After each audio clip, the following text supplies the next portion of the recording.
This is Mac OS Ken. Digging into TSMC and iPhone, fixes in next week's iOS updates, and getting shut of the problem. It is Friday, the 20th of October, 2023. I'm Ken Ray, and this is news from Mac OS Ken, brought to you by yours truly and sponsored by Simply Safe. Save 40% on any new system with a Fast Protect plan at simplysafe.com/macOSKen. This show is also supported by people like you, patrons through Patreon. Find out more and add your support at patreon.com/macOSKen. According to a headline from 9 to 5 Mac, TSMC earnings back reports of relatively weak iPhone 15 demand.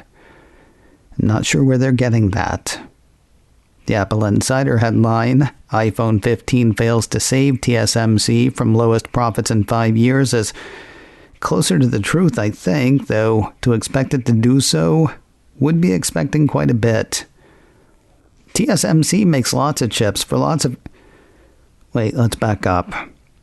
Apple processor partner Taiwan Semiconductor Manufacturing Company, or TSMC, reported numbers for the September quarter on Thursday. The company had guided for third quarter revenue between $16.7 billion US and $17.5 billion. Revenue came in at $17.28 billion, relatively close to the high end of their guidance. It also beat analyst expectations of about $16.7 billion US. Now, TSMC makes lots of chips for lots of companies, including Apple. All of those companies, including Apple, are being hit by a slowdown in consumer spending. Companies that make things for consumers aren't going through as many processors these days because not as many customers are buying stuff. If there is one product that bucks that trend, it is the iPhone 15 Pro and Pro Max, which, okay, is two products, but still. According to Apple's press release on those, iPhone 15 Pro and iPhone 15 Pro Max are powered by A17 Pro, the industry's first 3nm chip. As recently as early August, reports were circulating that Apple was buying every 3nm chip that TSMC could make for next-gen iPhones and Macs. And, according to TSMC's earnings report, the company's business was supported by the strong ramp of its industry-leading 3nm technology and higher demand for 5nm technologies. Without specifying Apple or any other specific influence, Apple Insider had TSMC CEO C.C. Wei indicating that the firm expects its business in the fourth quarter to be supported by the continued strong ramp-up of its 3nm technology. Correct me if I'm wrong, but it sounds to me like iPhone 15, at least at the Pro end, was the semiconductor maker's bright spot in the quarter, not the thing that failed it.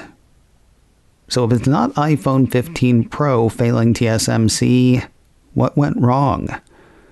Well, I mentioned the other companies TSMC serves and the whole blessed economy, didn't I? There was more to the earnings report quote I quoted a moment ago. The full passage, posted on Apple Insider and on CNBC, says, our business was supported by the strong ramp of our industry-leading 3nm technology and higher demand for 5nm technologies, partly offset by customers' ongoing inventory adjustment. According to the CNBC piece, in the June quarter, the Taiwanese firm reported a decline in quarterly profit for the first time in 4 years due to a post-pandemic plunge in demand for consumer electronics like smartphones and laptops. But analysts have said chip inventories at smartphone and PC makers are running down, and they expect restocking demand to come back. That basically parallels sentiments expressed by TSMC's CEO. Due to the persistent weaker overall macroeconomic conditions and slow demand recovery in China, customers remain cautious in their inventory control. That's why we expect the inventory digestion to continue in the fourth quarter. Having said that, we are observing some early signs of demand stabilization in the PC and smartphone market. What 9 to 5 Mac seems to have glommed to is the part in the quotes about slow demand recovery in China. They say that supports the Jeffries note we talked about earlier this week, the one penned not by the guy who follows Apple for Jeffries, but a guy who follows a number of companies tied to Chinese communications firms.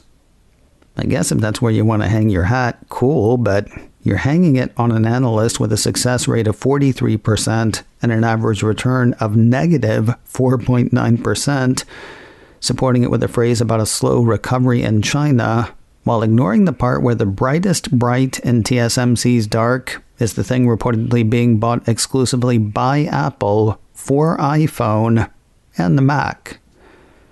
If you're wondering what else isn't saving TSMC, it's artificial intelligence. On the December quarter, TSMC CEO C.C. Wei said AI-related demand continues to be strong, but it is not enough to offset the overall cyclicality of our business, which led to the comment about 3nm processors in Q4. No, that part was not necessary for this story. I did it because it was fun to use TSMC CEO CC and AI all in the same sentence. His theme song should be CC Writer. Oh, see what I did there? Apple's next round of software updates is expected next week. A couple of pieces from a couple of sites have word of anticipated bug fixes coming in iOS 17.1. Is screen time not syncing across your Apple devices? A piece from iDownload blog says iOS 17.1 should fix it. Following the launch of iOS 17, the piece says some parents noted that their screen time settings would reset on a whim. The feature was plagued with a bug preventing parents from remotely monitoring kids' iPhone usage because the screen time settings wouldn't sync across devices within a family sharing group. Apple's release notes for the imminent iOS update say it brings improved reliability of screen time settings syncing across devices. While the issue is affecting iPhone, iPad, and the Mac, the fault seems to be on the phone side. The fix is not mentioned in other release notes, according to the report. Remember the problem with significant locations? A piece from 9 to 5 Mac says that should go away next week. When iOS 17 launched in September, the report says some users with significant locations turned off in settings were experiencing the option automatically switch on after updating without warning or permission. In the notes for the iOS 17.1 release candidate seeded earlier this week, indications are that this issue will be addressed.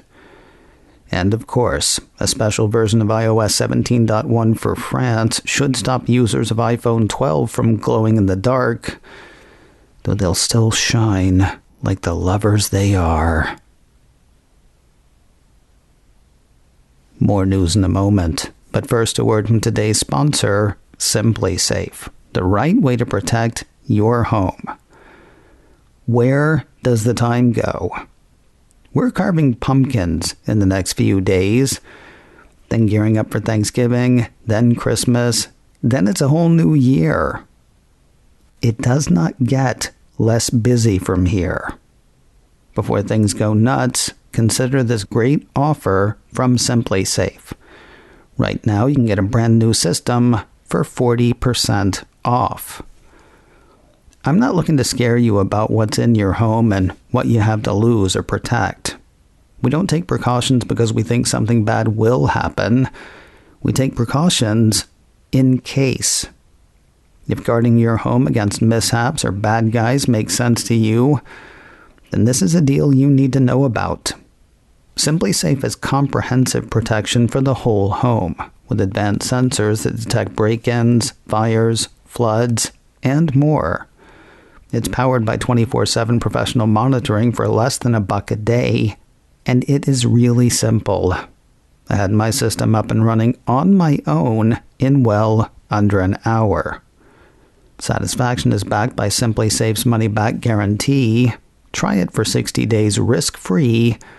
If you don't love it, return your system for a full refund. For a limited time, save 40% on any new system with a Fast Protect plan. Visit simplysafe.com/macOSKen. simplysafe.com/macOSKen. SIMPLI. That's simplysafe.com/macOSKen. There's no safe like SimpliSafe. Apple's got a crazy idea, trying to make money off podcasting. According to a piece from Seeking Alpha, the company is considering selling ads on the podcasts it produces. This would apparently be an expansion of something started this past summer. In July, the piece says State Farm started sponsoring the second season of its Apple News show, After the Whistle. Now, Seeking Alpha cites a Bloomberg report that says the company may try for buys on shows greenlit through Apple TV. That would include limited series like The Line and Run, Bambi, Run. Explaining the move seems silly. Money's money. Apple likes it, and Apple is good at making it. Justifying the move, I guess. The piece has Bloomberg indicating that the additional ad sales would generate extra revenue for Apple as part of a broader industry narrative in which podcast production teams greenlight fewer, lower-risk shows in an effort to recoup costs. Man, when podcasts are too expensive a risk for the most valuable company on the planet, you either have to worry about podcasts or wonder whether Apple is doing it wrong. Apple Podcasts are going places with Amazon's virtual assistant. A piece from Mac Rumors says that virtual assistant now natively supports Apple Podcasts on Amazon Echo and Amazon Fire TV devices in over 40 countries. Not inclined to read them all out to you? Suffice to say, if you're listening to macOS Ken, it probably works where you are and a lot of places where you aren't. According to the report, the integration allows you to ask Amazon's virtual assistant to play podcasts from the Apple Podcasts app. You can link your Apple ID to the app that Amazon has for its assistant to keep playback in sync across your Apple devices and supported other company devices. Okay, that's actually kind of nifty. I mean, I expect to be able to start listening to a podcast on my iPhone and pick up again on another Apple device. With the new integration, the piece says you can do that, but starting on an Apple device and moving to the Amazon app, or one assumes vice versa. Apple Podcasts can also be set as your preferred podcast platform in the Alexa app, according to the report. More info is available in a support doc on Apple's site. And finally today, news of another shakeup for Apple TV+. On the heels of the dissolution of the Cupertino Company's partnership with Skydance Animation and canceling the After Party, a piece from the New York Times says the problem with Jon Stewart is no longer Apple's problem. While nothing official has been announced, secret people said to know something about something say creative differences have forced the Cupertino streamer and the Mark Twain Prize winner to part ways. Citing some of the secret peeps, the report says Mr. Stewart told members of his staff on Thursday that potential show topics related to China and artificial intelligence were causing concern among Apple execs, a person with knowledge of the meeting said. As the 2024 presidential campaign begins to heat up, there was potential for further creative disagreements, one of the people said. Apple declined to comment for the New York Times report. macOS Ken, brought to you by me and sponsored by SimpliSafe. Save 40% on any new system with a Fast Protect plan at simplysafe.com/macOSKen. This show is also supported by people like you, patrons through Patreon. Find out more and add your support at patreon.com/MacOSKen. Advertising handled by Backbeat Media. Online at backbeatmedia.com. You can reach me a couple of ways. info@macosken.com or call 716-780-4080. Until next time, that is news from macOS Ken. I'm Ken Ray.